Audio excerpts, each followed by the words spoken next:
Tîm America wedi dod o hyd i gorff dringwr enwog o Loegr gafodd ei ladd tra'n dringo mynydd Everest. Bu farw George Mallory 75 o flynyddoedd yn ôl.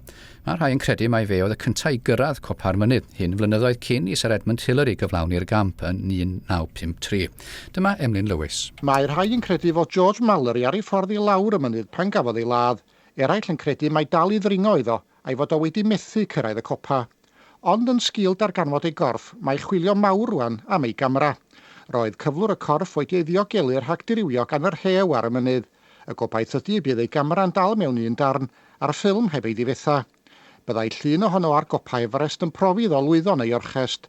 Un sydd wedi dringo ar Everest ydy Eric Jones o Dre Madog. Be di farn o am y dirgelwch? Wel, dwi'n gwybod os ydyn nhw'n brofus wedi cyrraedd y copa yn y beidio, achos dim ond i darganfod i gorff yma nhw, ac yr unig proof sy'n yn gael os nhw'n ffindio'r camera ac yn gallu datblygu'r ffilm ydy. O pa mor debygol da chi'n meddwl i fod o wedi cyrraedd y copa?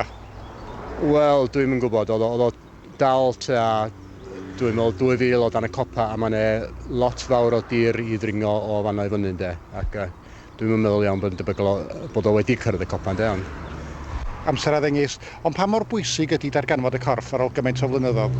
Wel, i mi'n bersonol, diolch yn bwysig o gwbl. Se well na i adael pethau fel mae, achos i mi mae George Mallory yn arwr ac oedd o'n ddyn caled iawn ac yn dringwr bendigedig ac rhyw ffordd i mi, diolch ddim yn bwys os di wedi cyrraedd y copa yn y beidio, ffaith ydy bod o'n dringwr da ac bod o'n neud beth personol oedd eisiau neud. Ond os do'n o hyd i'r camera, ella bysa hynny'n profi naill ffordd neu'r llall? Wel, mae hynny'n siŵr yn profi bendant bod wedi bod yn y copa, ond dim yn debygol iawn bod nhw'n mynd i gael gafel ar y camera, dwi'n meddwl.